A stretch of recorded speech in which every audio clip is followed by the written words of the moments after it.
Bueno, hola a todos, bienvenidos, es un gran gustazo tenerlos por aquí. Yo soy Guillermo Barreto, soy presidente de ATCA y bueno, abrimos este webinar al que llamamos Algunas lecciones aprendidas al transitar los caminos de la capacitación desde el sombrero de la seguridad y salud ocupacional. Y les cuento en una línea que es ATCA, algunos de ustedes nos conocerán, otros les cuento ahora, y el porqué de esta actividad. ATCA cumple este año 54 años como asociación, y nuclea a todos los que nos dedicamos a hacer formación, entrenamiento y desarrollo de recursos humanos en el ámbito de organizaciones de todo formato, de todo tipo. Y bueno, cuento el porqué de esta actividad haciendo un poco de algo autorreferencial. A ver, por mi oficio, como capacitador, muchas veces, en estos tantos años, 35 ya, me ha tocado hacer actividades de formación de formadores, esto de formar instructores internos en las compañías. Y bueno, todos los que estamos acá hemos tenido seguramente la experiencia de la formación, y en particular esa experiencia donde uno dice, che, yo estoy yendo a llevarles respuestas a gente que no tiene muchas preguntas, y te dicen, ajá, qué interesante, bueno, veremos. Los únicos que en los talleres de formación de formadores sistemáticamente estaban en rol demandante y con disposición a aprender, eran los colegas del ámbito de seguridad, porque te decían, che, es que todos los años me tengo que parar a decirle a la misma gente las mismas cosas. Ellos ya saben lo que les voy a decir, yo ya sé, pero ¿cómo cuesta hacer que eso sea un evento genuino, que no sea una impostación, que no sea un como sí, y encima provocarles el suficiente impacto como para que salgan de ahí y alguna ficha más les haya quedado en cada charla, ¿no? Entonces, de esa vieja experiencia de tener al profesional de seguridad como persona sensible al espacio de la didáctica, interesado en el espacio de la mejora de las prácticas del aprendizaje, se nos ocurrió, conversando con Mónica en algún momento y extendiendo luego la charla con Alberto, con Pablo, con Diego, hacer esta actividad. En realidad, no nos hemos puesto a sumar los años de experiencia de ellos cuatro, mío ya ventilé, pero bueno, pasamos los 100 de mucha experiencia.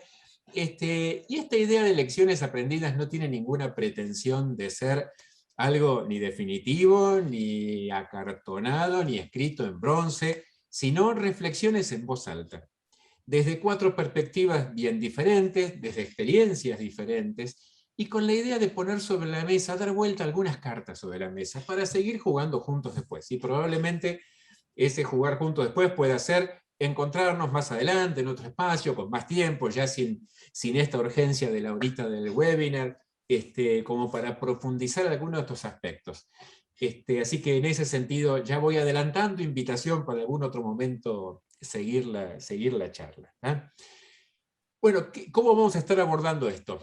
Vamos a tener cuatro presentaciones muy cortitas, de 10 minutos como mucho, de Mónica Burgener, de Alberto Andrade, de Pablo Cantasano y de Diego Sampietro, en ese orden. Yo voy después poniéndole contando alguna línea de cada uno a medida que los voy a ir presentando. Y después de las cuatro presentaciones tenemos un rato como para algunas preguntas, diálogo, que puedan contarnos lo que les provocaron estos cuatro colegas, y bueno, y hacer un poco de charla en voz alta sobre lo que resulte del emergente que les parezca más apropiado. ¿Vale? Así que, sin demorar mucho más, nos vamos. Mónica, bueno, Mónica Burgler es licenciada en psicología social. 20 años de trabajo en compañías multinacionales, nacionales, con actividad de consultoría. Ella hace prácticas tanto en el aula como en coaching, con consultoría en campo, trabajando para compañías de las más diversas actividades aquí y en la región.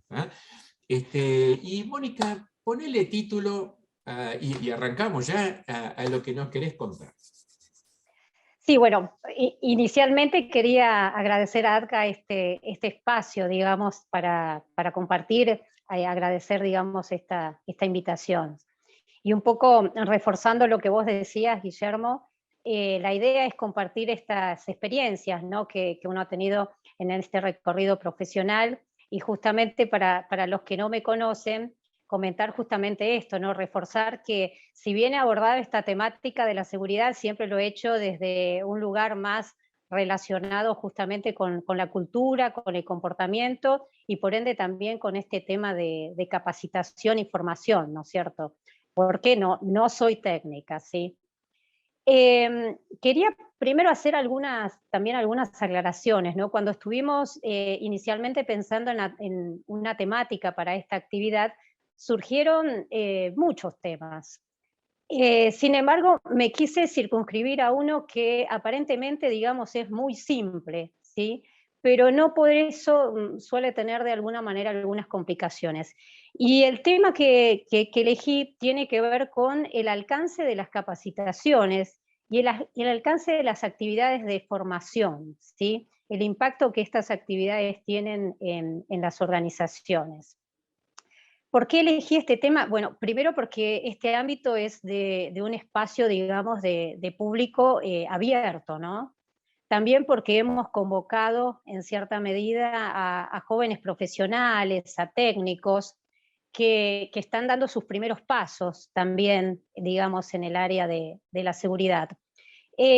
Seguramente para gente que ya tiene su trayectoria, este tema no les es ajeno. Sin embargo, es muy probable que muchas de estas cuestiones que vaya a estar exponiendo las hayan ido aprendiendo especialmente con la experiencia práctica, ¿no? Con el camino andado, y no necesariamente desde la formación académica, ¿no? Porque justamente el área de seguridad, la formación en seguridad, está muy centrada en cuestiones técnicas, en cuestiones normativas, y muchas veces no considera, digamos, en profundidad estos temas que les comentaba, ¿no? En la parte de comportamiento, la parte de cultura, la parte de formación. Y por último, porque justamente estamos en un ámbito de ADCA, donde vos mismo dijiste, Guillermo, de que estamos en un ámbito de gente que está dedicada a la formación, y muchas veces como consultores nos toca interactuar también en la capacitación de seguridad con personal de recursos humanos que está totalmente involucrado, digamos, en la parte de formación, ¿sí? Así que bueno, quería hacer estas aclaraciones previas y me meto directamente en la temática. Bien, inicialmente yo considero que cuando una organización quiere iniciar capacitaciones o actividades de formación, puede hacerlo desde dos lugares diferentes, ¿sí? Lo puede hacer desde lo que serían intervenciones más acotadas, que yo particularmente denomino actividades spot, ¿sí? O lo puede hacer desde intervenciones generales, más holísticas, y que en líneas generales tienen que ver con procesos de cambio cultural en seguridad, ¿sí? Cuando hablamos específicamente de intervenciones más acotadas o actividades spot, me refiero al hecho de que muchas veces se quiere profundizar en una temática en particular. Sería el caso, por ejemplo, en donde queremos reforzar, en donde queremos brindar conocimiento sobre algún aspecto específico, por ejemplo, del sistema de gestión. O cuando eventualmente quizás queremos profundizar en alguna de las herramientas de gestión, ¿no? Llámese, por ejemplo, observaciones preventivas de seguridad, llámese que uno quiera profundizar en lo que sería el procedimiento de permisos de trabajo, en análisis de riesgo. ¿Qué es lo que de alguna manera diferencia entre una y otra actividad? Bueno, yo suelo nombrar o suelo decir o utilizar una metáfora, ¿no? Que es la metáfora de la salud. Y suelo decir que mientras que en una actividad spot estaríamos hablando, por ejemplo, de colocar un apósito o una curita, a lo que sería la intervención, digamos, más general, estaríamos hablando de una operación de cirugía mayor, ¿no? Y utilizo esta analogía para que se entienda el impacto que puede eventualmente, digamos, tener cada una de estas actividades, ¿sí? Bien, refiriéndome específicamente a las actividades que son spot, no quiere decir que estas no tengan impacto, pero sí lo que es necesario comprender es que el alcance es, por supuesto, mucho más limitado, que este alcance está acotado y esto tiene que ver con que nosotros podamos entender, tanto consultores como clientes, podamos entender realmente el impacto que van a tener estas actividades, porque siempre hay un impacto. El tema es que ese impacto es diferente, dependiendo de la manera que intervengamos, ¿no? Algunos ejemplos en donde hay impacto en estas actividades de tipo spot. Bueno, yo digo que la actividad propiamente dicha de lo que sería esta actividad spot serían esas actividades que están prácticamente centradas a brindar casi exclusivamente conocimientos. En seguridad serían esas actividades de formación concretas de actividades técnicas, ¿sí? Capacitaciones, digamos, con un sesgo muy técnico. Imaginemos, por ejemplo, que estamos presentando un nuevo procedimiento de permisos de trabajo, ¿sí? Bueno, hay actividades que son concretas, técnicas, en donde vamos a estar difundiendo justamente este nivel de conocimiento concreto, ¿sí? También, en cierta medida, hay otras actividades en donde uno quiere generar actividades de shock, ¿sí? Hay un impacto bastante grande y bastante interesante cuando, por ejemplo, una organización en particular empieza a tener, por ejemplo, algún nivel de dificultad, o mejor dicho, empieza a haber algún digamos, desfasaje, digamos, en lo que serían los índices de accidentología. O sea, los índices comienzan, digamos, a estar elevados en términos de accidente y se quiere realizar, digamos, una actividad que en cierta medida sea de shock para poder empezar a frenar en cierta manera esta tendencia. Y por supuesto también cuando uno quiere generar, digamos, un mensaje contundente con respecto a una temática de seguridad dentro de la organización, ¿sí?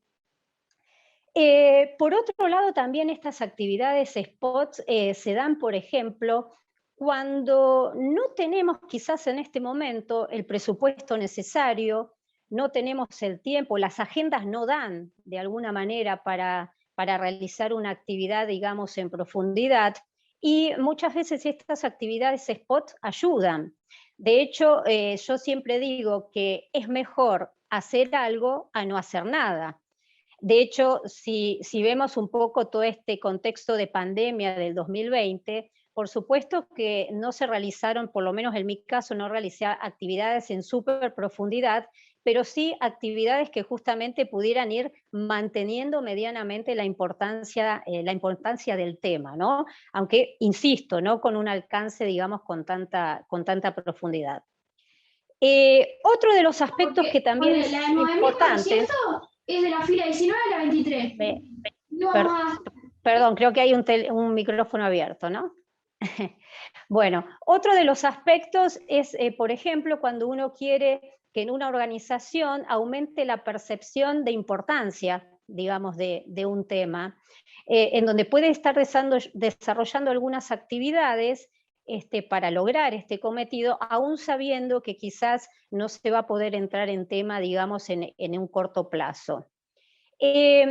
También muchas veces podemos utilizar también este tipo de actividades cuando queremos o tenemos la necesidad de formalizar algunas actividades de capacitación.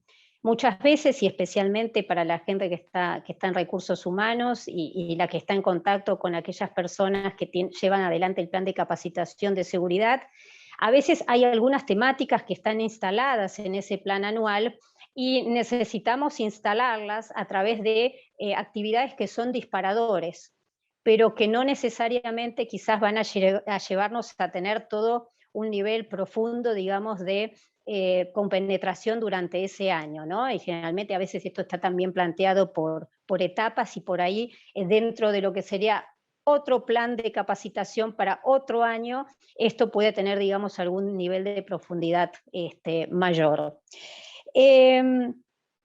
En líneas generales, también muchas veces sucede que uno quiere generar algún nivel de visibilidad de algún tema en particular, ¿no? O instalar algún tema en particular. Ha pasado el caso, por ejemplo, en donde algunas organizaciones quieren instalar, por ejemplo, lo que serían las charlas de 5 minutos de seguridad, con lo cual se hacen actividades puntuales, digamos, tratando de tratando de que este tema, digamos, tenga visibilidad y tratando de mostrar, digamos, la prioridad y la importancia que la organización en cierta medida quiere establecer, digamos, para esta temática, ¿sí? En líneas generales, desde mi punto de vista, estas serían las más importantes, no exclusivas, ¿no? Este taller, mejor dicho, este webinar, digamos, es bastante acotado en tiempos, pero por lo menos quería dejarles esta visión general de lo que serían estas actividades de SPOT y el alcance que de alguna manera pueden llegar a tener. Ahora, me falta hablar de la otra parte, ¿no? De las intervenciones que son más generales y más holísticas. En líneas generales, cuando hablamos de estas intervenciones, y de esto es de lo que más se desconoce, ¿no? Porque en cierta medida estamos siempre muy orientados a actividades que apunten mucho al conocimiento. Bueno, aquí en realidad nos referimos, en la mayoría de los casos, a actividades que tienen como objetivo un proceso de cambio cultural en seguridad, ¿sí? Por supuesto, estos procesos de cambio cultural apuntan, digamos, a procesos en donde se intenta elevar los estándares de seguridad, se intenta que la organización madure y evolucione en términos de seguridad, y por supuesto que aquí estamos hablando ya más de un programa, ¿no es cierto?, de un plan que generalmente es a mediano y largo plazo, y en donde se consideran, digamos, diferentes tipos de estrategias. Esas estrategias incluyen un programa y un cronograma bien definido, bien planificado de actividades, que eventualmente en el mediano y largo plazo van a ir incluyendo diferentes segmentos y van a ir incluyendo diferentes tipos de actividades. Y aquí no voy a entrar en detalle, pero sí simplemente comentar que se utilizan para este caso diferentes tipos de metodologías, ¿no es cierto? Desde lo que serían capacitaciones, entrenamientos, consultoría de campo, prácticas en campo, actividades de coaching, ¿sí? Por supuesto que estamos hablando entonces aquí ya de un proceso de cambio cultural, porque en líneas generales se está apuntando aquí a trabajar especialmente en generar algún nivel de conciencia diferente sobre la temática, y en donde no vamos a estar centrando la capacitación exclusivamente a la transferencia de conocimientos, ¿sí? Bien, en líneas generales, considero que cuando una organización tiene, digamos, este objetivo entonces de capacitar o realizar actividades de formación en seguridad, tiene que tener muy presente desde el vamos cuál es el impacto, cuál es la llegada y cuál es el alcance entonces que quiere llevar adelante con estas actividades. Y en definitiva, un poco sintetizando también, esto nos ayuda para ir clarificando también las expectativas, los objetivos a los cuales, digamos, se van a llegar y el alcance en definitiva que va a tener la actividad. Con lo cual, me parece que es fundamental, digamos, esta base, digamos, de inicio, como para poder llegar a un mejor entendimiento, digamos, entre lo que sería el consultor, digamos, y la empresa que está pidiendo sus servicios. Bueno, bueno, Mónica, bien. gracias. Buenísimo, buenísimo, buenísimo. Bueno, paso la posta a Alberto Andrade. Alberto es licenciado en Relaciones del Trabajo, graduado en UBA, pero también especialista en higiene y seguridad. Es el representante que une a las dos tribus acá, de toda esta mesa, es el que une a las dos tribus. Ha tenido una enorme experiencia como gestor en organizaciones varias, en el cargo de dirección también, y ha tenido mucha experiencia académica, como vicedecano de la Facultad de Sociales en Lomas de Zamora, profesor en varias universidades, hoy profesor titular en UBA y en UNAG. Y Alberto va a contarnos un poco, a ver, corregime si me equivoco, cómo articulamos los diferentes roles, los diferentes sombreros, y nos aseguramos no solo de que todos estén involucrados, sino que además que estén en una complementación virtuosa. Contanos, Alberto, de esto. Estás muteado, Yo pido, dado el problema del tiempo, que Guillermo, que está coordinando, me haga señales. Yo te hago alguna señal así de humo. Que me corte. Porque directamente, por ahí te sacamos del aire. Vamos, métase nomás.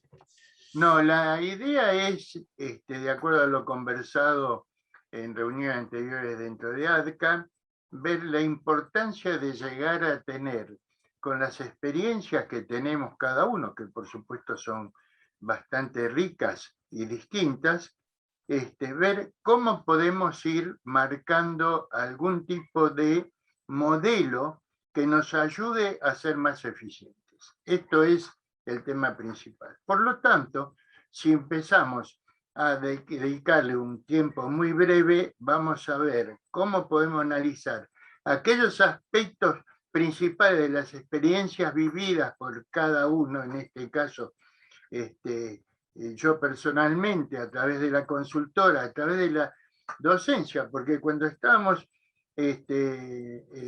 los trabajos prácticos de los estudiantes, le dábamos material y hacíamos las encuestas para obtener información y a dónde apuntar a los puntos más débiles en la gestión de las personas, por un lado, y la prevención de los riesgos de trabajo por el otro.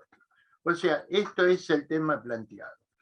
Como experiencias, yo puedo decir que trabajamos en su momento, aparte de lo que ya expuse, en pequeñas empresas de tipo familiar, donde la particularidad de la gestión, por un lado, y de aquellos que teníamos que elaborar programas de capacitación, eran bastante peculiares y que teníamos que hacer formación de la alta dirección primero y luego ver a los mandos medios cómo nos ayudaban a elaborar el programa para poder concretar.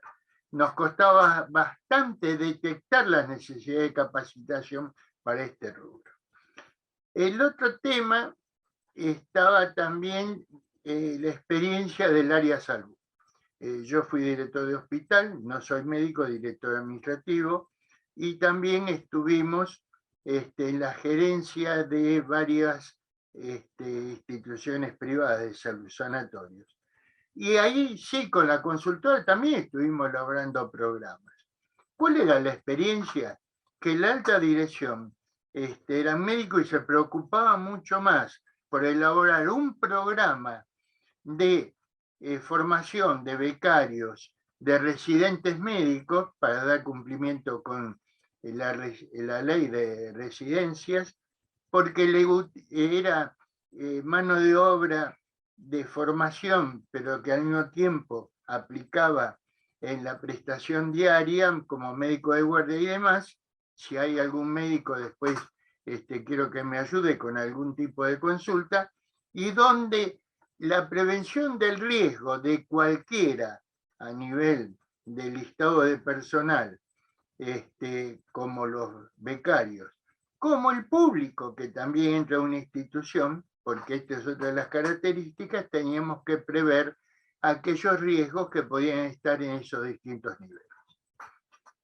¿Qué era lo fundamental en una pyme, en una empresa de tipo familiar? Y bueno, que la alta dirección no tenía idea de lo que era prevenir. No tenía idea ni siquiera de cuál era el marco legal. Y actuaba en forma de reacción. Cuando le intimaba o llegaba un inspector porque no tenía esto, no tenía lo otro, entonces ahí empezaban a preocuparse y a hacer. El otro tema también que teníamos que ver como experiencia es cómo responden los jefes de área, cómo responde el mando medio, porque después de todo, nosotros al elaborar un programa lo teníamos como aliados para que el programa se concrete y tenga el éxito deseado.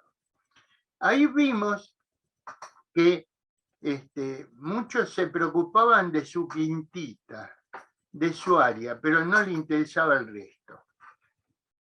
Y también veíamos en las otras organizaciones, no tanto familiares ni medias, sino cuando nos tocaba trabajar en alguna organización más grande, trabajé también en la administración pública haciendo algún tipo de programas concretos, veíamos que no respondían el área de recursos humanos como apoyo necesario para que el capacitador externo o alguno que se formara a nivel interno participara y de esa forma trabajara. Por eso que también al hacer un diagnóstico tenemos que ver cuáles son los distintos actores que están dentro de una organización. Hay actores internos y actores externos. Los actores externos, bueno, puede estar el capacitador que viene de afuera cuando se contrata a un especialista o una consultora para que nos apoye como corresponde el nivel interno, pero también están los actores internos. La alta dirección, que tiene que ser concientizada de que esto es importante, los mandos medios, los jefes de área, y un rol importante que tiene que tener los dos especialistas que están a cargo de los dos servicios, que están vinculados con la ley de riesgo de trabajo, la ley de higiene y seguridad en el trabajo, la 19.587 y la 24.557, que después de todo es marco legal que tenemos obligación en una organización de que se aplique como corresponde.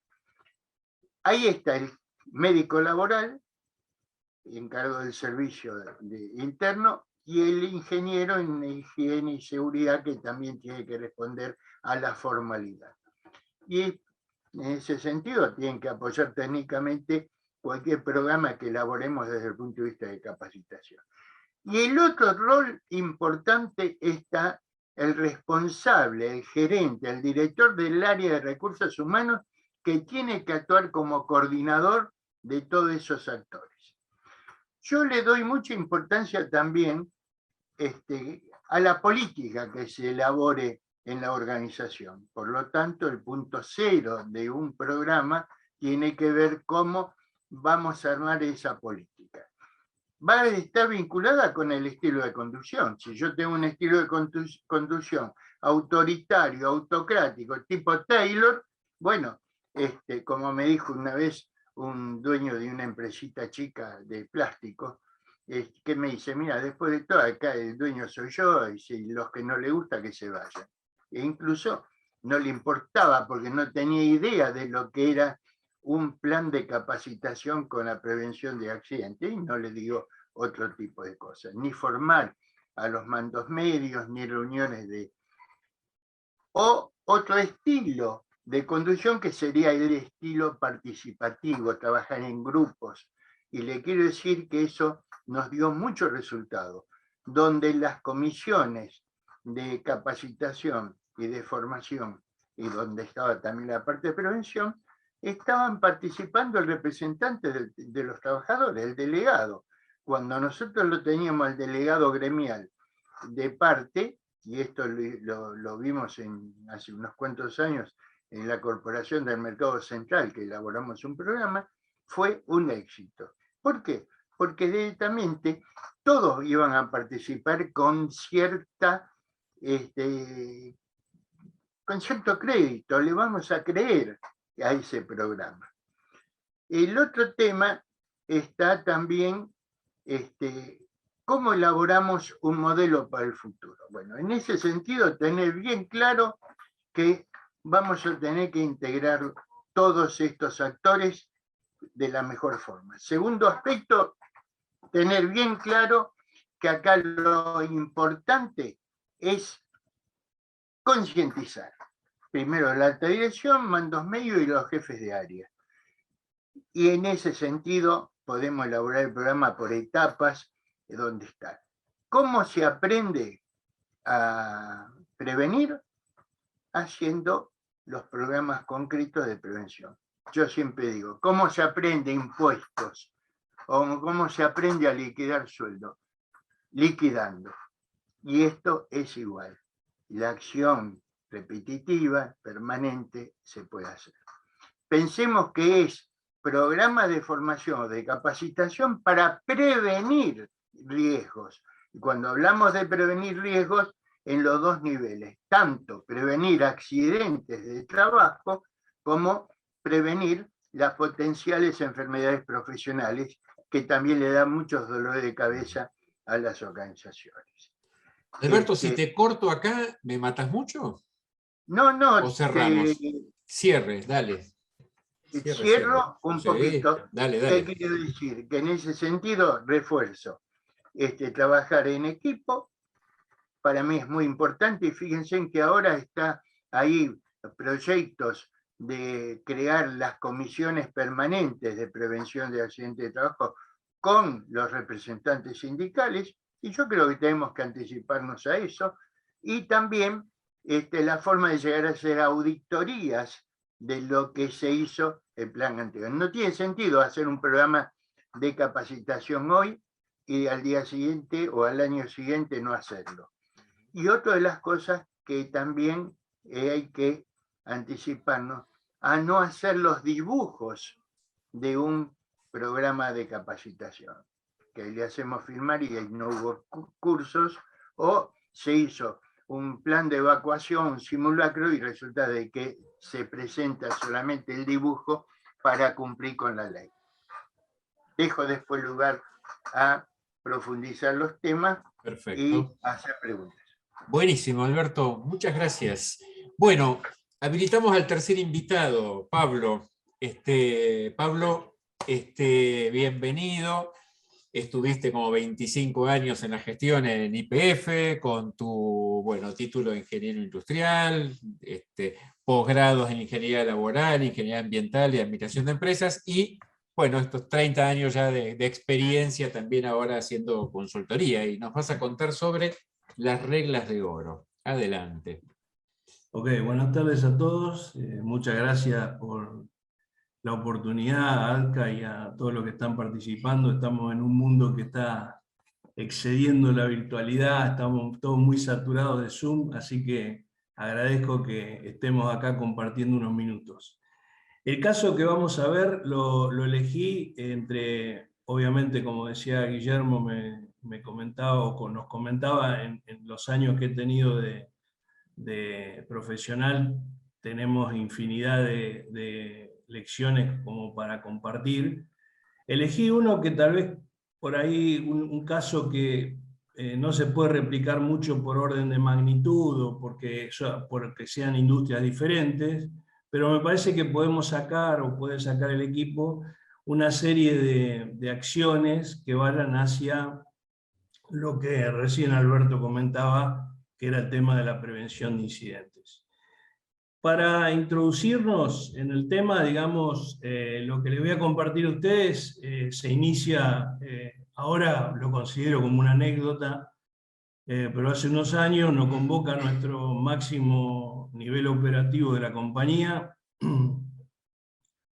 y nos dice, bueno muchachos, para dentro de 10 días tienen que armar un programa para llegar a más de 40.000 personas con las nuevas reglas de oro que quiero impulsar en la compañía. Nos desayunamos con eso un jueves, me acuerdo como si fuese hoy, y me acuerdo como si fuese hoy que bajé esos ascensores, esos 20 pisos que bajé, como diría mi papá que era del campo, temblando como perro mojado.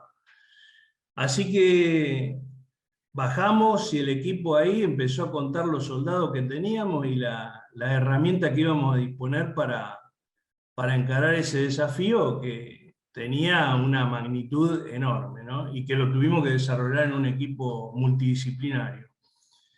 Entonces, yendo al tema, básicamente el desafío pasaba por que el nuevo CEO de la compañía quería difundir a más de 40.000 personas de manera presencial el aspecto de las reglas de oro. Acá quiero remarcar bien, y discúlpenme los que son, digamos, con la formación en tema pedagógico y de capacitación, pero soy ingeniero y mecánico, no soy industrial, soy mecánico. Permítanme, por lo menos para mi orden mental, dividir o, digamos, separar lo que es difundir o instruir de lo que es capacitar. Yo lo difundir o instruir, que hablaba un poco recién Mónica, es algo más bien spot, algo bien concreto, algo que apunta no tal vez a las competencias de las personas, como es en capacitar, donde sí le estamos dando algo para que esa persona desarrolle competencia, sino que en este caso son, en los aspectos de instruir, difundir, son aspectos complementarios a su competencia y tal vez son mucho más focales y más concretos. Entonces las reglas de oro, básicamente, para aquellos que no la conocen, estén en la industria de la energía, es un tema que normalmente se viene desarrollando a nivel industria y que conceptualmente es cómo logramos que los trabajadores expuestos a riesgos muy críticos, que si se manifiestan va directamente a la muerte o a un accidente muy grave, incorporen ciertos aspectos prescriptivos, es decir, tengo que hacer A, B, C, D con esto. Esto es lo que yo tengo que hacer para no accidentarme de esta manera. ¿Ok? Entonces, ese era el desafío que nos planteaba la dirección de la compañía. Obviamente, fuimos a un tenemos que hacerlo. Es decir, che, ¿qué recursos tenemos? Tenemos todos los recursos en la compañía, vamos a tener que ir a buscar afuera, llamamos a recursos humanos, ¿con qué soldados disponemos en tal provincia, en tal otra? Bueno, fue una tarea de planificación corta. Me acuerdo que el jueves nos avisaron y venía un fin de semana largo, en julio, que ninguno de nosotros se tomó, y tuvimos que salir al toro para digerirnos esas más de 40.000 personas, donde definimos, bueno, qué cantidad de instructores íbamos a disponer, designarlo, qué cantidad de actividades íbamos a desarrollar, establecer la duración, obviamente los contenidos. La cantidad de asistentes las teníamos, pero teníamos que definir la cantidad de asistentes por actividad, y teníamos otro contexto que era la dispersión geográfica, es decir, teníamos que hacerlo en 7 provincias y en diferentes ciudades y pueblos o ciudades más chicas. Entonces, ese era el desafío que asumía el equipo. Y obviamente, en la parte de lo que nos salió bien, lo que realmente podemos remarcar y que quedó en el tiempo, porque después hubo otros procesos de reglas de oro. Actualmente la misma compañía de la que hablamos ahora tiene las 10 reglas de oro, es decir, hubo una derivación en mejora. Pero a lo que voy es que, por ejemplo, lo que nos salió bien fue que fue un proceso que involucramos a los líderes, pero no desde el punto de vista político nada más, que teníamos un respaldo político porque teníamos la decisión del CEO para hacer el trabajo, sino en que ellos fuesen a dar esa instrucción, esa difusión. Eso fue un paso enorme porque logramos un involucramiento enorme de las personas y de los líderes dando esa formación. La otra cuestión que también fue como buena, la confección de material, que era un material que era la guía del formador para aquellos que tuviesen que dar esa instrucción, la guía del participante y las diapositivas, es decir, estandarizarlo todo y en la guía del formador asociarnos con el grupo de personas que tenían competencias en pedagógicas que nos dijesen cómo armar esa bajada que íbamos a desarrollar. La otra cuestión que fue muy empática y que lo remarco es el uso de casos reales sucedido en la compañía, lo cual hacía mucho más empático el proceso, es decir, se sentían mucho más parte, tanto los líderes difundiéndolo como los trabajadores recibiéndolo. Después, bueno, 2 aspectos que son de pasada, pero bueno, usamos un test de comprensión que en ese momento fue más bien de recuperación en plenario, que ese fue un punto más bien de mejora, pero también se puede remarcar como un aspecto que salió bien porque por lo menos, ni aunque sea en conjunto, se trató de visualizar a ver si estábamos llegando o no. Y después la logística, que tuvimos que llegar con los materiales, instructores a diferentes partes, que sabemos todos que la Argentina es un país enorme, que cuando tenemos que ir de una punta a la otra son miles de kilómetros, lo cual también fue un hecho destacable que nos saliese bien ese aspecto. Y bueno, acá el tema de tipo judo, saber aprovechar las oportunidades de mejora como una oportunidad que nos da la vida laboral, la vida como personas, ¿no? Si bien cada aspecto de los que nombré recién podemos tener algunas oportunidades de mejora, si bien nos salieron bien, ¿no? Yo remarqué los que considero que son los que inclusive después lo aplicamos en otros procesos, ¿no? Uno de los aspectos que voy a rescatar, digamos, es que básicamente lo que fue mejorable es que no había un facilitador de medio ambiente y seguridad por cada actividad. Es decir, alguien que le diese un soporte a aquellos que no tenían el profesionalismo o el conocimiento exacto. Ese era un aspecto. La otra es que nos fuimos a la banquina con la extensión horaria. Eso creo que todo lo que estamos en seguridad y medio ambiente nos pasa. Queremos poner todo, entre comillas, no que no quede nada afuera y después nos queda una torta indigerible. La otra cuestión es que no usamos la herramienta de formación de formadores, que creo que es una herramienta excepcional, donde nos tenemos que apalancar con los grupos pedagógicos, los grupos que tienen la formación en eso, y que nos tienen que ayudar cuando hacemos un proceso similar a este, a realmente ponerlo delante de ese espectro de personas que nos van a escuchar de la mejor manera para aprovechar esa oportunidad. Bueno, después hubo cosas más bien que las dejo, por el tiempo está bastante exiguo, para análisis posterior. Esta diapositiva van a estar disponibles, obviamente. El tema de sitios, el plan de difusión, algunas comunicaciones que no llegaron bien, y el tiempo de la planificación. Y por último, una reflexión final, digamos, en mi opinión, en mi humilde opinión, digamos, de profesional en seguridad y medio ambiente, ¿no? Tanto aplicado a una formación, a una instrucción, a una divulgación, a cómo me paro yo delante de un trabajador, yo creo, y sigo pensando, y creo que me voy a ir de este mundo de esa manera, que esa oportunidad es una oportunidad de oro para las personas que trabajamos en medio ambiente y seguridad. ¿Por qué? Porque en el momento que una persona está atenta a lo que nosotros le estamos planteando, es el momento que ellos nos dispensan dentro de un cúmulo de actividades para escucharnos. Entonces, en ese sentido, yo creo que tenemos una responsabilidad sobre nuestros hombros enorme, enorme. ¿Por qué? Porque puede parecer una verdad de perogrullo lo que voy a decir, pero algo dijo Alberto recién, que cuando hacemos auditorías, inspecciones o investigaciones de incidentes, nos encontramos que tenemos planes de formación dibujados. Es decir, que lo repiten cada 2, 3, 4 años. Y vos decís, ¿pero cómo? Hace 4 años que le está dando los mismos temas. Y encima es la misma gente, porque ni siquiera cambia la gente. O te das cuenta que las personas que están dando la formación, cuando le preguntás un poco más, son unas diapositivas que hace 5 años que la está usando.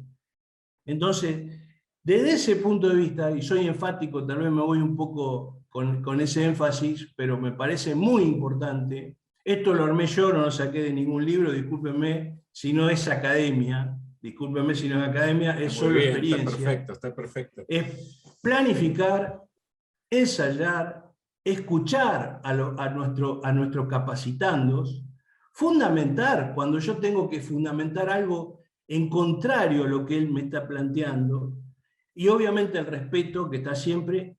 Y otra cosa que también dijo recién Alberto, que es ser eficiente, no solo eficaz. Y también está en el concepto de lo que hablaba Mónica recién. Es decir, matar el mito de la cantidad de horas de formación. Cuando alguien viene y dice, che, dimos 300.000 horas de formación, bueno, bien, te felicito, hay una eficacia muy grande. ¿Pero fueron eficientes? Vamos a hablar con la gente a ver qué le quedó. ¿Ok? ¿Por qué? Porque del otro lado, por lo menos en la industria de la energía, Tenemos el mundo de los adultos, tenemos una formación heterogénea, tenemos diferentes intereses, tenemos cargas emocionales distintas. Hay personas en la industria de la energía que tienen fatiga física, se duermen. ¿Por qué? Porque viajan 2 horas para ir hasta el trabajo, hasta un equipo en el medio de la Patagonia. El lugar que le vamos a dar la formación. Esto es más de lo mismo, lo que a veces suele pasar el preconcepto de los trabajadores, porque dice, oh, otra vez lo de seguridad viene. Y entonces, y el mito, en este caso, de ¿por qué estás acá? Y algunos son sinceros, y se los agradezco toda la vida. Te dice, estoy acá porque me envió el jefe. Claro. Entonces, para redondear y terminar en estos minutos, espero que esté bien en el tiempo. Está perfecto.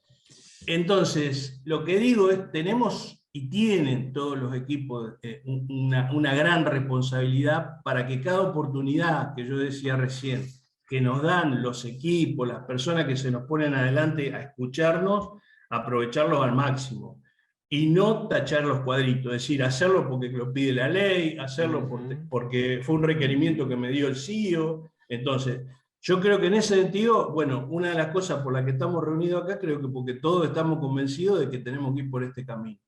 Eso era un poco lo que quería compartir, después obviamente estoy abierto Pablo. a todas las preguntas. Excelente, excelente.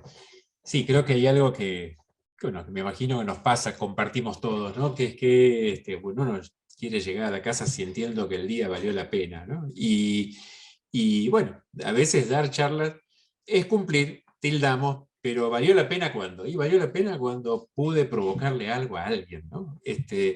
Por eso nosotros hinchamos mucho cuando hacemos formación de formadores, que es cuando termina el curso, no le preguntes a tu compañero, che, ¿cómo estuve? Preguntale, ¿qué provoqué?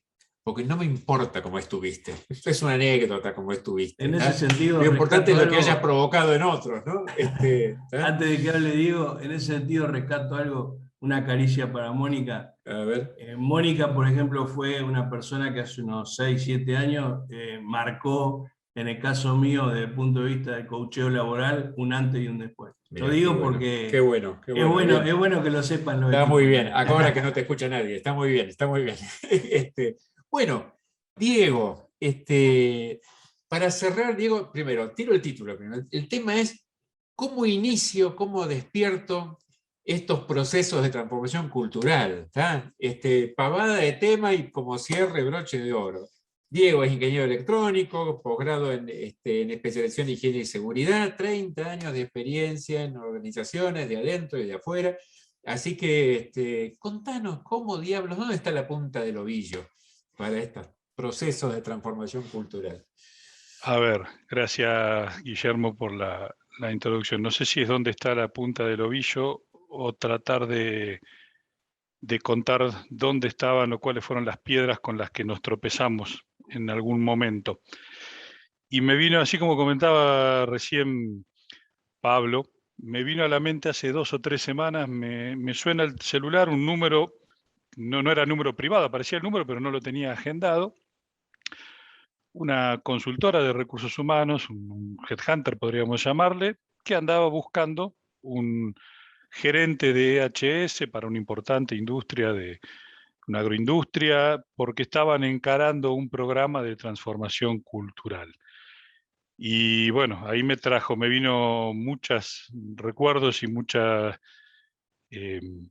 déjà vu de parte de la experiencia de mi recorrido en la industria. Y entonces le empecé a hacer algunas preguntas porque, de alguna manera, como dije recién, no quise, o no, digamos, más allá de que actualmente estoy muy cómodo en mi puesto y en la función que estoy desempeñando, dije, ¿de qué están hablando realmente? Y me trajo ese déjà vu de ver cosas que ya habíamos intentado, inclusive con varios de los que veo que están participando en este webinar, en esta reunión. Entonces le empecé a hacer algunas preguntas sobre, bueno, qué entendían o qué era lo que querían y qué plazos pensaban manejar, cómo estaban pensando involucrar la organización, la dirección, la gerencia, qué habían hecho ya con respecto a inversiones, a mantenimiento en las plantas. La industria cerealera, la agroindustria, se caracteriza por ser un proceso muy, muy abrasivo, muy, muy cruel con el equipo, con los equipos. Entonces realmente ahí yo siempre hago hincapié, y es un latiguillo que creo que varios de los que participamos en este esfuerzo de seguridad lo tenemos. La seguridad la hacemos con 3 patas, hay 3 pilares. Hay un pilar, una pata técnica, el con qué hacemos las cosas, las instalaciones, los equipos, una pata de gestión o de procesos, el cómo lo hacemos o cómo operamos esos equipos, y después sí hay una pata humana, llamémosle, que es el con quién operamos o con quién mantenemos, con quién llevamos adelante esos procesos. Y ahí es donde a todos, reconozco que a mí también en algún momento cuando empecé a transitar el camino de seguridad, salud y medio ambiente, se me mezclaban los términos y algunas cuestiones. Por un lado está el tema de lograr, como decía Pablo y lo mencionaba Alberto también, creo que Mónica también lo mencionó en lo que habló, el tema del liderazgo auténtico, o sea, de cómo se involucra la alta dirección y qué tan creíble es la coherencia entre el discurso y la acción, ¿no? Porque eso es en definitiva lo que va a construir la confianza en el proceso, la confianza en lograr que se reporten accidentes, que se reporten anomalías o esas oportunidades de mejora que van a ir surgiendo en el proceso. Y después hay otro latiguillo que ahí me confieso pecador porque es el tema de la famosa palabra de cultura en seguridad. En realidad no hay una cultura en seguridad, hay una cultura de la empresa, que en algunos aspectos se manifiesta a través de cómo esa empresa gestiona o no, o le da bola o no a las cuestiones de seguridad.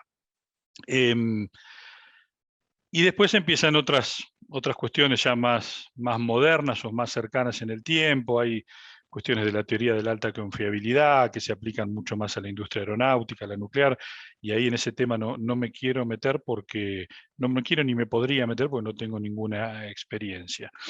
Entonces, de nuevo, a partir de esa anécdota que esta muchacha que me llamó, como me puede haber pasado a mí en un principio, tenía poca idea de qué era lo que en realidad estaban queriendo encarar. Me sirve como como disparador de que en realidad cualquier intento de hacer algo por lo que llamamos cultura en seguridad tiene que estar primero respaldado por una sólida gestión de los riesgos más tradicionales, llamémosle la parte técnica, la parte de los procesos y demás. Se pueden ir llevando en paralelo, siempre va a quedar algo de lo técnico por mejorar, pero lo humano requiere que esté primero resuelto lo otro, que esté avanzado lo otro, si no se cae en el error, y ahí hay otra curva muy famosa que habla de la evolución histórica de la accidentología, ¿no? Que se logró primero una reducción significativa en la accidentología a través de las mejoras técnicas, luego vino en la década del 70, 80 la corriente de los procesos de gestión, llamémosle normas ISO, y eso logró otra mejora, y ahora estamos transitando la tercera curva que se enfoca en lo humano. Ahora, dentro de esa curva, de esa cola de la curva de mejora dentro de lo humano, yo sigo viendo dos subcurvas. Una primera que la llamo desde el punto de vista del desempeño humano, el human performance en el inglés. Y ahí entra teorías como James Reason y el queso suizo y la reducción. El foco está en reducir el error del individuo, que preste atención, que no caiga en la complacencia, que evite cometer errores por trabajar con prisa. Y hay una segunda curva, que es la más profunda y la más difícil de lograr un cambio, como mencionaba Mónica, y de alguna manera también lo mencionaron Pablo y Alberto, que es el desempeño organizacional, donde hay el objetivo debiera ser dejar de ver al trabajador como el causante de los problemas, el que comete el error, porque de hecho toda esa teoría del desempeño humano está apuntando a reducir el error. Entonces, si el problema es el trabajador que comete errores, lo tenemos ahí en el foco como el culpable de que sucedan las cosas. Y la realidad es que si fuera cierto eso de que el trabajador es el culpable, tendríamos muchos más accidentes. Cuando uno mira las tasas de accidentología o mira la realidad de lo que sucede en el día a día en cualquier planta industrial o en cualquier organización, son muchas más las situaciones críticas que se resuelven correctamente gracias a los trabajadores. Entonces, a mí no me cabe ninguna duda, el trabajador tenemos que dejar de verlo como fuente de errores, tenemos que empezar a verlo como que es la llave a solucionar todas aquellas cosas y es analogía técnica, es el amortiguador que nos suaviza todos los baches e imperfecciones que tiene el camino de lo técnico y de la parte de gestión. Ahora bien, tampoco es soplar y hacer botellas cuando uno se mete en estos programas de cambio cultural. Es muy importante, por lo menos yo me anoté así, hice una especie de foda y me anoté un poco un decálogo de cuáles cosas fueron tal vez en las que yo ya cometí errores cuando estuve al frente de una gerencia intentando implementar estas cosas. Primero, uno comete el error, como decía Pablo, de tratar de abarcar todo, porque como es la única vez que nos van a dar bolilla y prestar a la gente para que le demos una capacitación, cuando empezamos a armar estos programas, armamos programas gigantescos y se nos escapan de las manos. Entonces, prevención en los eventos asociados a las reglas de oro, como decía Pablo, o sea, aquellos accidentes asociados a las tareas de alto riesgo, que son las que terminan produciendo lesiones, en inglés es serious injuries and fatalities, o sea, las fatalidades, las muertes y lesiones severas, amputaciones, lesiones inhabilitantes. Segundo punto, trabajar mucho antes de largar el programa en lograr eso que decíamos, la coherencia entre el discurso y los actos. O sea, hay otro de los puntos que yo me anoté por ahí que es tener un programa claro por etapas y por públicos internos. No es lo mismo el mensaje que le tengo que llevar a la alta dirección que lo que le tengo que llevar a los mandos medios, que lo que le tengo que llevar a los operadores. Integrar estos tres aspectos que hablábamos recién, ¿no? El sistema del diseño técnico, o sea, la parte técnica, los fierros, el sistema de gestión en seguridad, salud y medio ambiente, y los protocolos de actividades críticas, y la gente. Y ahí una pregunta clave para hacerle a la organización en esa etapa del diseño es, ¿quién es el que garantiza la seguridad en el día a día? O sea, ¿cómo logramos salir del paso de esas situaciones críticas? Los eventos no escalan o no se transforman en más graves gracias a que tengo una instalación sólida, confiable, con todas las protecciones que funcionan. Los eventos no se vuelven más críticos porque tengo buenos procedimientos de gestión, buenos chequeos administrativos, o es la gente la que me salva y me saca de las papas del fuego, como decimos habitualmente. Y una vez entendido cómo se garantiza la seguridad o qué proporción de la efectividad de la seguridad proviene de cada una de ellas, armar programas específicos para cada una de estas áreas. Obviamente, en las organizaciones normalmente no tenemos consultores idóneos o gente que tenga el conocimiento para el manejo y acompañarnos en este cambio cultural, entonces sí es muy importante seleccionar un consultor que sea idóneo, que esté fogueado, que tenga experiencia y que nos pueda acompañar en el proceso y a su vez nosotros acompañarlo a él. Pablo y Alberto lo mencionaron, ¿no? El tema de cómo se da la dinámica en las reuniones, siempre tenés el díscolo, el apático, el que está más sindicalizado y es más aguerrido y te plantea situaciones. Entonces es importante tener un aliado de parte de la organización para que no te estén pinchando y poniendo ruedas en el... Invito a Diego a ir cerrando, porque estamos en el último. Dale, último. El otro problema que hay que tener en cuenta es, perdón, yo escucho un ruido, no sé si soy yo o... El problema fundamental que surge en estos casos también es, en esa selección del consultor, es muy importante lograr ponerse de acuerdo en cuál va a ser el alcance del trabajo. ¿Por qué? Las organizaciones muchas veces creemos saber qué es lo que queremos, lo que necesitamos, y el consultor también viene con su paquetito armado y cree que esa es la llave única, la llave maestra que abre todas las cerraduras, Claro. y fallamos ambas partes en lograr ponernos de acuerdo y en lograr diseñar un Ujú, programa que sea ujú. a la medida del cambio cultural que necesita esa organización en particular en ese momento. Entonces también es muy importante ese tema. Y a mí, como le digo, ya me pasó en varias oportunidades que esa tal vez es la parte más difícil Ujú. de congeniar, porque entra otro factor, el económico. La Claro. empresa siempre tiene menos recursos que los que quisiera tener para invertir, y el consultor también viene con esta mentalidad muchas veces que tenemos, como decíamos recién, los de seguridad, que queremos abarcar todo y la propuesta se nos va de las manos. Entonces nos Ujú, quedamos a veces a ujú. mitad de camino por la falta de los recursos. Un colega nuestro habla, Diego, de las teorías vacunatorias de la capacitación, ¿no? Esta idea de que inoculo dosis de conocimiento y, bueno, no va por ese lado, evidentemente, ¿no? Y más cuando quiero meter todos los antivirus en una sola colocación. No sé dónde está el ruido, a ver si yo me... Ahí. Bueno, temo estar siendo yo el problema. Hola, hola, hola, hola. Te escuchamos bien, ¿Se escucha Guillermo, ¿eh? bien? Ah, perdón, escucho un ruido ahí Sí, el en el fondo. micrófono de Mónica, me parece. Bien, está bueno cuando uno encuentra el culpable y es otro, ¿no? Así que puede ser, señalémonos, así bien a contramano de lo que señalaba Diego, que es que vamos a salir a cazar culpables.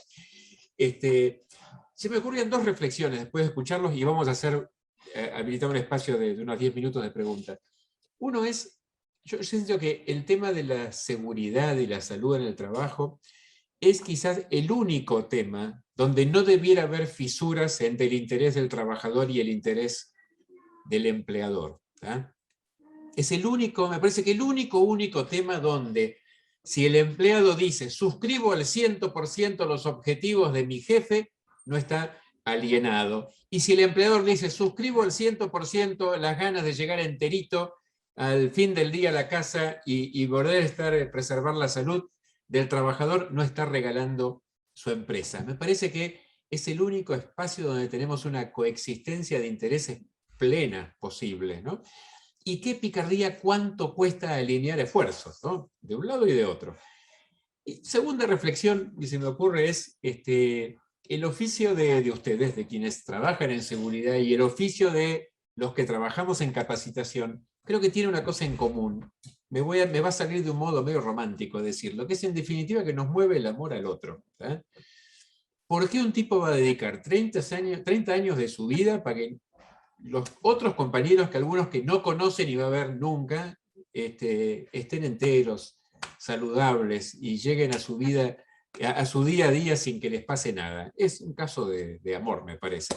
¿Por qué alguien se va a poner a hacer el esfuerzo de enseñar, de contar, de mostrar, de predicar, si no es para el otro? ¿no? Entonces, me parece que compartimos ese rol, los capacitadores y los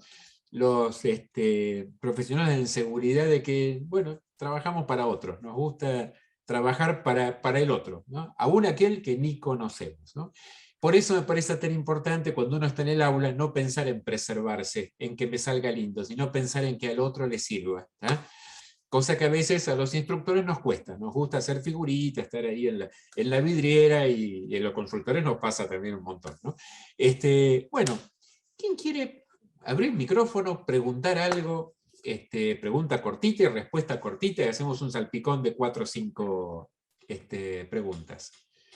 ¿Quién se le anima? Primero, vamos.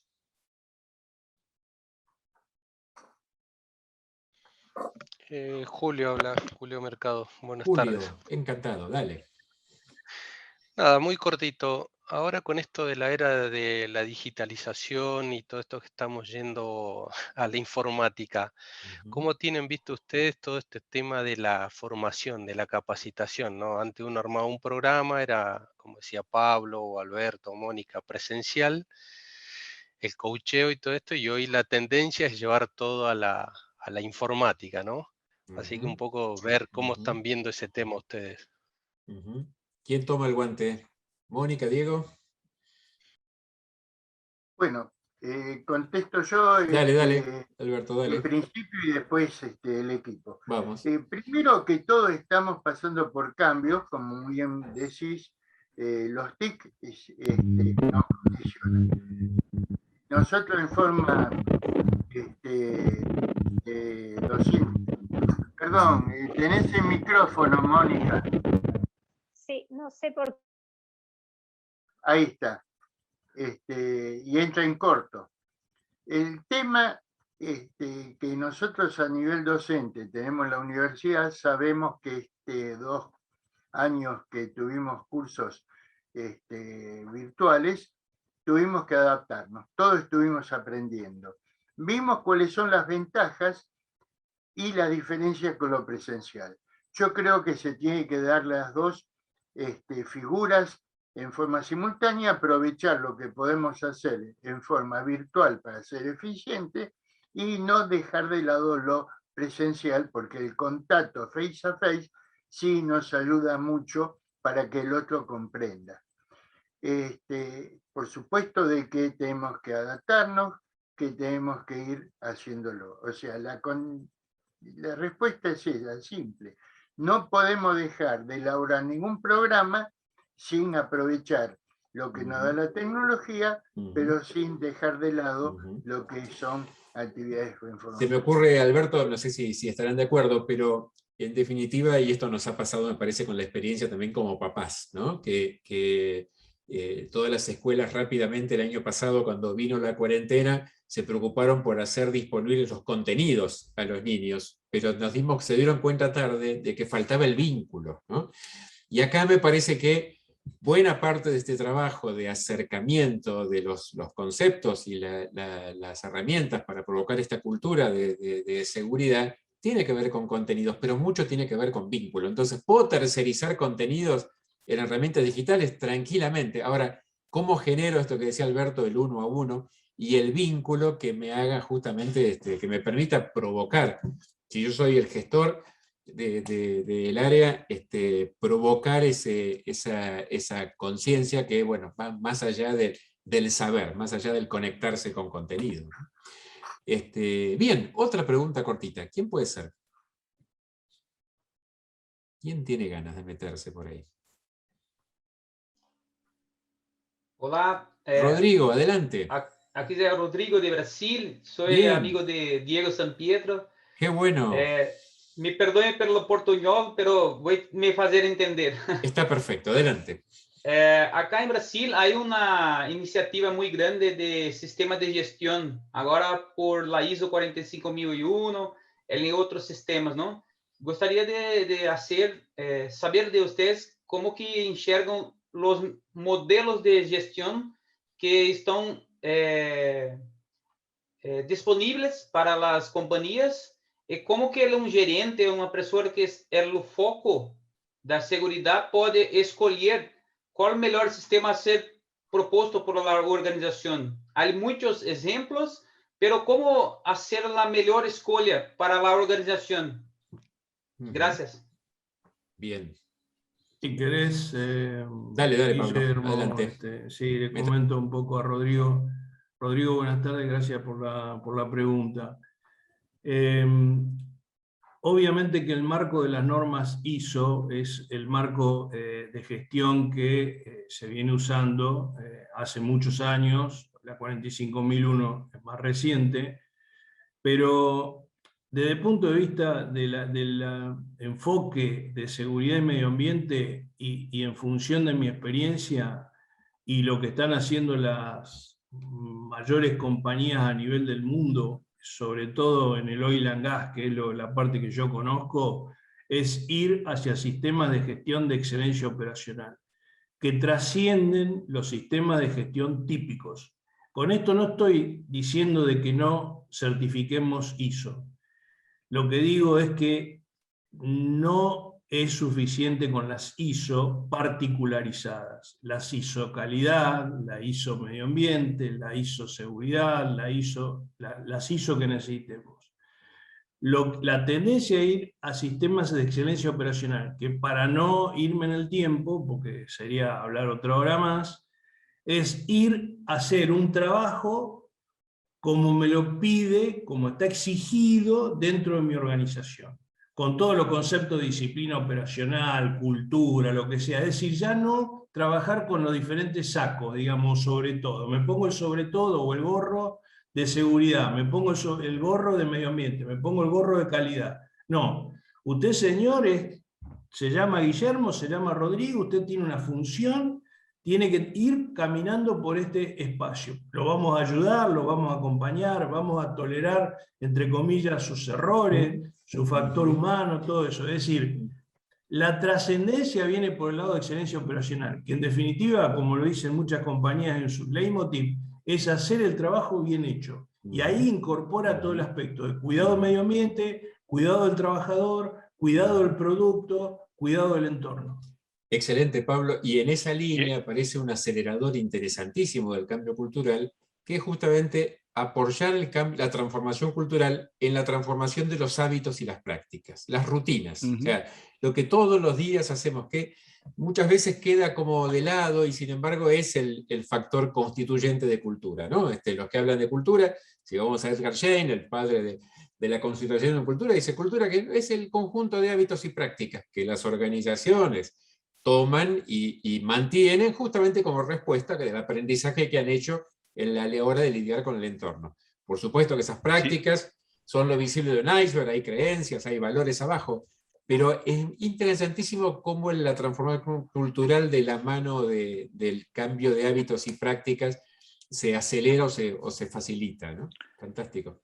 Sumando y complementando lo que decía Pablo, y en respuesta a la pregunta de Rodrigo, el problema, digamos, la 45.000 para mí me parece que está muy, muy lograda, es un paso muy significativo sobre la OSA 18.000, porque ya incluye todas estas cuestiones inclusive ya habla de riesgos psicosociales, está la ISO en general hace 4 o 5 años dio un giro muy interesante, cuando salió la 31.000, que ya habla de gestión de riesgos en general, y en particular después se va dando como un anidamiento de normas, donde está la 50.000 para gestión de energía, la 14.000 para medio ambiente, la 55.000 que viene medio englobando todas en el ámbito industrial, que es la de gestión de activos físicos. Ahora, la diferencia entre esto que decía Pablo de la excelencia operacional y la 45.000 es que en general, cuando implementamos normas ISO, las hacemos solo por la certificación. Entonces, todo el conjunto de cosas que hacemos para cumplir con la norma terminan o en una carpeta, en una estantería, o en un disco rígido, en un sitio web. Yo digo que es la foto del casorio. Te muestra que una vez hiciste dieta, te entró el traje y te peinaste. Claro. Exactamente. Ahora, claro. Yo pregunto, la pregunta es, ¿cuántas organizaciones que tienen implementado y certificado ISO 9.000, 14.000, tienen su política firmada, o sea, ese compromiso organizacional firmado por el directorio de la empresa? Todos nos quedamos en el gerente de la planta, y por encima del gerente de la planta hay todo un montón de organización que es el que en definitiva define en dónde van los recursos monetarios, humanos, tiempo de la organización. Y esos están por encima y no están alcanzados aparentemente es como que no están alcanzados por la norma. Entonces, para Rodrigo, si la ley brasilera ahora te está pidiendo certificar ISO 45.000 y realmente lo querés hacer bien, busca que la organización en la cual lo vas a implementar, la política esté firmada no por el gerente de la planta o por el director local, sino por el cuerpo de accionistas o los directores, porque a partir de ahí, yo me acuerdo, con Rodrigo trabajamos en DuPont hace unos años, y yo hacía siempre la misma broma cuando había discusiones. Yo sacaba la política corporativa de DuPont y estaba firmada por los 7 u 8 directores del gremio. Entonces, mira, yo tengo esta que dice que la seguridad es condición de empleo, firmada por estos muchachos. Si vos tenés alguna similar que diga lo contrario, firmada por estos muchachos o por encima, entonces hacemos lo que vos querés. Mientras tanto, lo que tenemos para cumplir es esta política que está firmada al más alto nivel de la organización. Está bueno, está bueno. Bueno, jóvenes, en respeto del horario, son 4:20. Nos encantaría hacer un espacio un poco más largo para seguir conversando estas cosas, incluso para que haya más espacio para que alguno de ustedes pueda acercar también experiencia propia. Les avisamos, vamos a utilizar la lista de los participantes para enviarles una pequeña encuesta y preguntarles a ver en dónde les pica, como para que podamos rascarnos mutuamente, ¿está? Y poder preparar de acá a 2 meses un encuentro un poco más largo.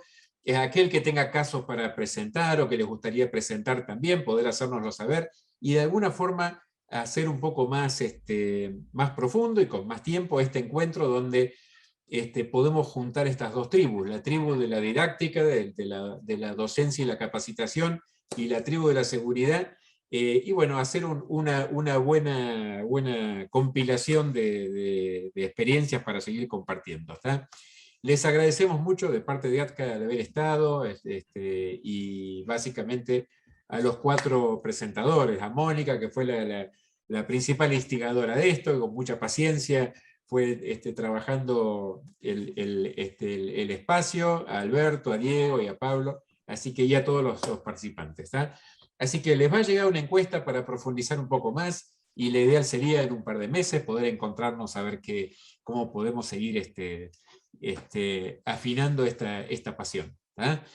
Muchas gracias y que tengan una muy buena semana.